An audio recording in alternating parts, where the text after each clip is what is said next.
Bonjour à toutes et à tous, bienvenue sur Entrée de cours. On se retrouve pour une nouvelle vidéo. Aujourd'hui, on va voir 3 conseils pour s'améliorer en orthographe. En fait, on voit et on remarque de plus en plus des générations qui ne savent plus écrire, dans le sens où quand ils écrivent des phrases, on les voit dans les commentaires, etc., ils écrivent avec plein de fautes d'orthographe. En analysant la situation, on remarque qu'il y a 3 défauts qui sont majoritaires et qui impactent justement l'orthographe de la personne. Et justement, c'est pour ça qu'on va former ces 3 conseils.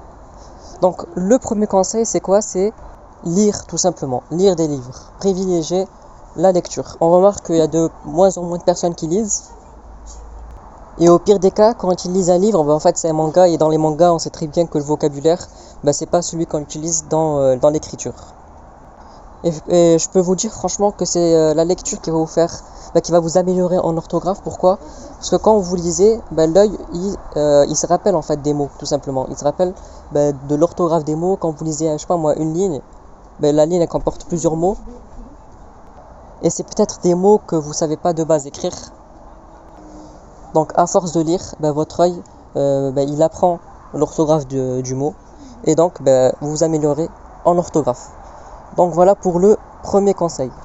Le deuxième conseil, il n'y a pas de secret, c'est qu'il faut s'exercer, il faut s'entraîner. Il faut faire des dictées, d'abord de textes que tu as déjà lus, donc des textes que tu connais.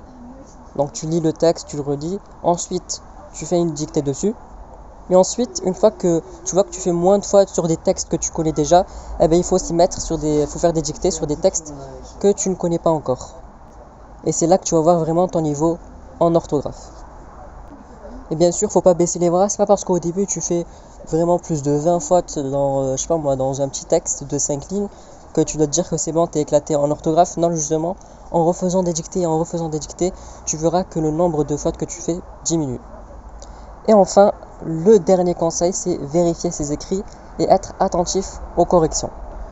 Qu'est-ce que ça veut dire? Ça veut dire que si vous écrivez une phrase ou un commentaire, par exemple, parce qu'aujourd'hui on écrit plus sur un tel que sur une feuille, par exemple un commentaire, essayez de revoir votre phrase, voir si vous l'avez bien écrite et s'il faut aller la corriger.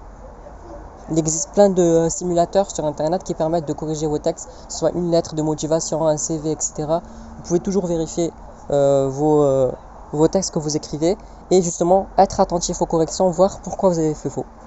Donc voilà pour les 3 conseils. Maintenant, ce que je vous déconseille, c'est justement on a toujours tendance à dire, par exemple, quand vous trouvez des mots difficiles à écrire, prenez un carnet, commencez à chaque fois à écrire des mots difficiles que vous savez pas écrire. Mais en fait, le problème, c'est que la langue française, on connaît, il y a des milliers de mots difficiles. Donc si on commence à écrire un carnet avec tous les mots difficiles, on va jamais s'en sortir. Et pareil pour le cas de fait de dire réécrire plusieurs fois le même mot. Ça peut peut-être marcher pour 1 ou 2 cas, mais la majorité des cas, ça marche pas. Réécrire plusieurs fois le même mot, c'est pas ça qui va t'améliorer en orthographe. D'autant plus que comme pour le premier cas, il existe des milliers et des milliers de mots difficiles. Donc si vous commencez à réécrire plusieurs fois le même mot, pour chaque mot que vous trouvez, vous allez vite fait vous fatiguer et désespérer. Donc voilà. La famille, c'est la fin de la vidéo. J'espère que la vidéo vous sera utile.